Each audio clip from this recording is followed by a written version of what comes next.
Okay, Sadie, we ready? Yes, we are. Okay, very good. Let's go ahead and bring the October 26, 2021 council meeting order. Please rise for the flag salute. I pledge allegiance To the flag of the United States of America, the republic for which it stands, one nation, under God, indivisible, with liberty and justice. Terrific. Thank you very much. Roll call, please. Mayor Johnson, Present. Deputy Mayor Evans, Here. Councilmember Carter, Here. Councilmember Dole, Here. Councilmember Ishmael, present. Councilmember McClyman, Here. Councilmember Swatman, Present. and Councilmember Watson. Here. Terrific. Thank you very much. I see no agenda modifications. We have no announcements or presentations. We have no public hearings. So we'll move right on to citizen comments. Is there anyone wanting to speak to the city council on city business? State your name and address for the record. You have 5 minutes.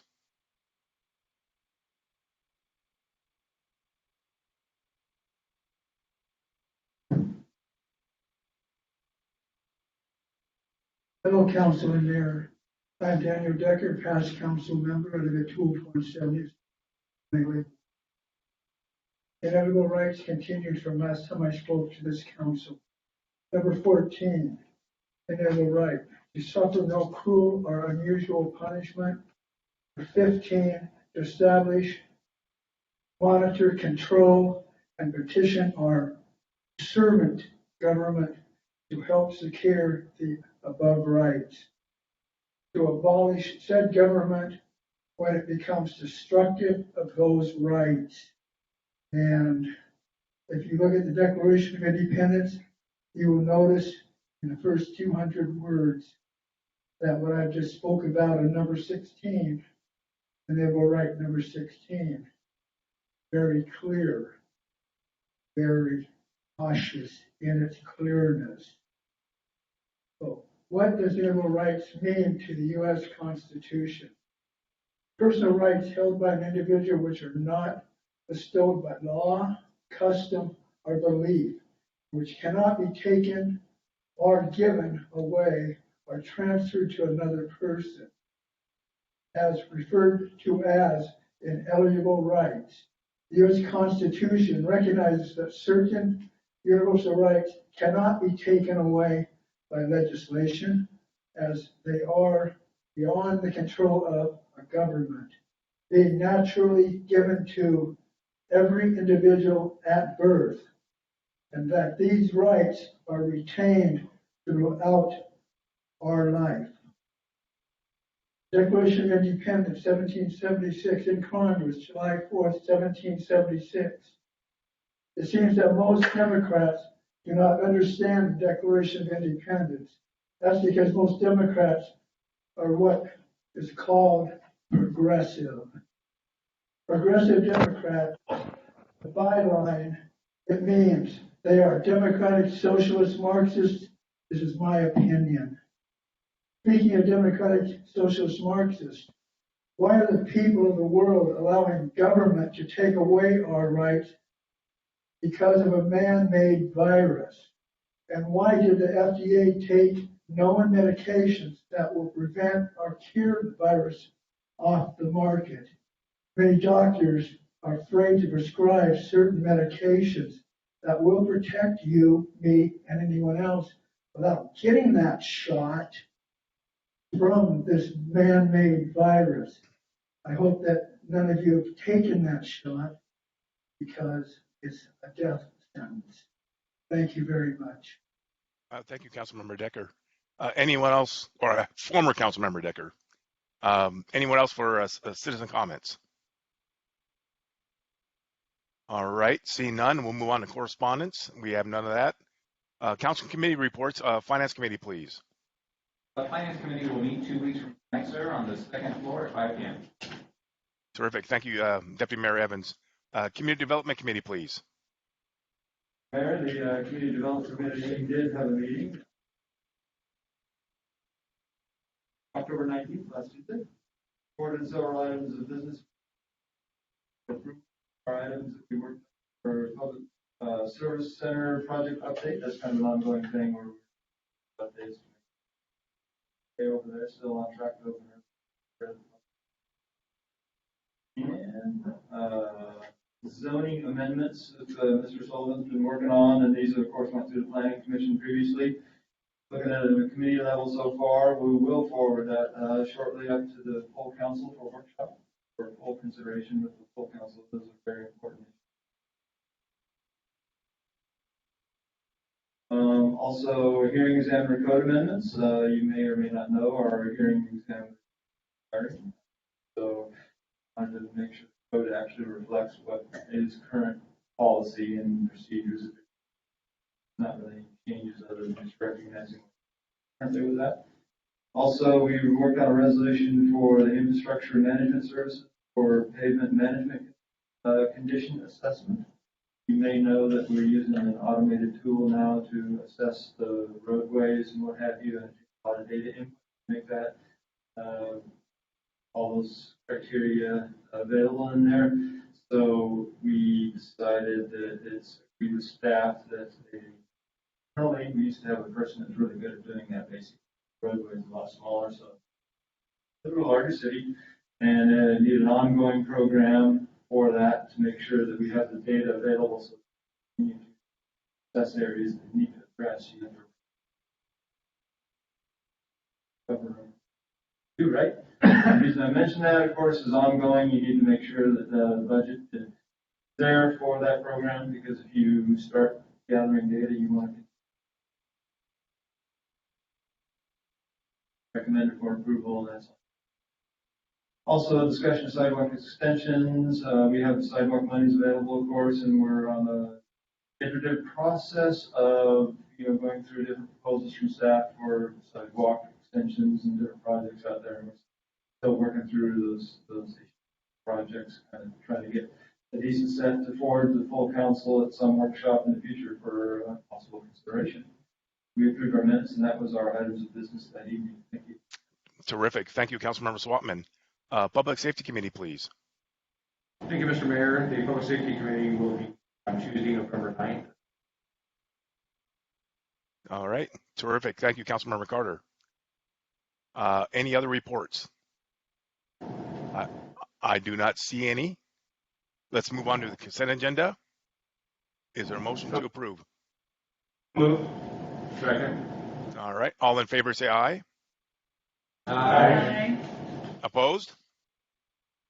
Thank you very much. Now we'll move on to Finance Committee issues. Sadie.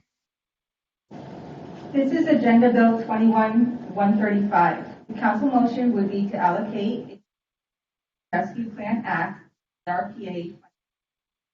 So move. Second? I didn't hear a second. Is there a second? Second, Mr. Mayor. Okay. Any discussion? I don't see any hands up. John, do you see anybody? Oh, there we go. Yep. Councilmember Carter, go ahead. Give me a minute. On the ARPA funds for the COVID, $20,000. Curious as to if that was a bill that already come due because we've already used that kind of thing, or is that a fund for future COVID? It's a combination of both. So we have had several instances where we've had other employees or other personnel test positive for COVID, and so we brought ServPro in to do cleaning. We've done that on a number of occasions, and in fact, I just had to call them for one more tonight, and then any future cleanings in the coming 2022. I'm just curious, do you have any idea what the bill is? It depends on the size of the space they're treating. It's running around $2,000 or $3,000 at a time, because certainly it has to be. Supposed to roughly be 9-10 cleaning. How much do you think will be remaining for 2022? It depends on, how many positive outbreaks we have. No, I'm saying moving forward, like from today on. I think we've maybe expended about 10,000 of that in 21. So we'd have an additional roughly 10 10 for 2022. I'd be curious, what are the requirements? Are there requirements that you are mandated by law that we have to follow as far as cleaning procedures in regards to a case? Are we spending $2,000 to $3,000 on a room as out of precaution? I do not know if it's a legal requirement. I believe Kathleen is on the call. I don't know if she can answer Kathleen, can that. you answer that for me? Anyone? Hi, yeah, I'm here. I think it falls under your requirement as an employer to maintain a safe workplace, and that includes taking measures to prevent transmission of COVID-19, which would include deep cleaning spaces if there's an exposure. However, now that we understand more about COVID than we did prior, COVID is not transmissible on surfaces. So I have a hard time justifying spending $2,000 to clean a room when our janitorial service could easily clean a space without deep cleaning it when COVID is airborne. And I think the investment would be put in, if we wanted to spend that kind of money, that it would be best suited on an air filtration system for the municipal center, or especially for our senior center, in order to protect our senior center rather than spending thousands of dollars on things that we can do ourselves. Because I know that in the school system, we don't hire ServPro every time we have a positive case. So I think these cleaning fees are unnecessary, and I think the money could be better spent elsewhere. Any other discussion? I do not. Councilmember Swatman, go right ahead. Thank you, Mr. Mayor. Not being with the finance discussion there.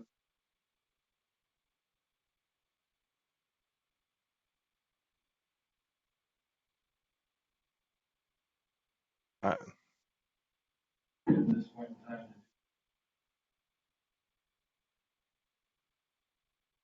It's already funded for 2022, and they've already been performing the duties this year, so this is just backdating to cover that gap of 21, because they're being paid out of wage. And then the other question I had, I know one of the committee members, I thought they had talked about the information technology. That was not going to come forward or not? I didn't know. I just questioned.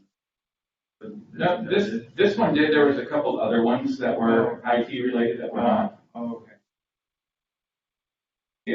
Yeah, there were, I think, 2 additional ones that were like double the entire 120,000 per person.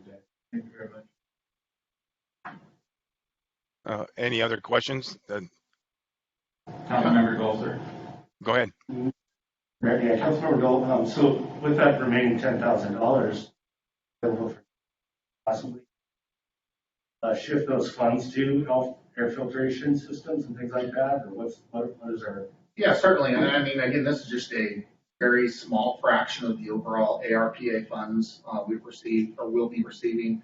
We received in excess of 5.9 million, and this proposal is to allocate 122,000 of that to be included in your mid-biennial budget amendment that's coming up. I think it's going to finance on November 9th. And then certainly after the first of the year, we'll talk about how we allocate the rest of it. You know, I agree. It's a smaller amount of the almost 6 million, but I would love to be able to do some big capital projects with that. Yeah. I know as we start to do this and then we start to do that, it'll just add up. And then before long, we might be not able to accomplish as much as we could with it. So we're just trying to be thoughtful with that. Yeah, no, certainly. I appreciate that. And, you know, the intention was always coming back after the first year when possibly there's a new council on board and talking about how we allocate the rest of the 5.7 million. All right. Any other discussion? I don't see anything. All in favor, say aye. Aye. Opposed? All right. Thank you very much. We have no other business before us, so no executive session. So we're adjourned. Have a great week. Thank you, Mr.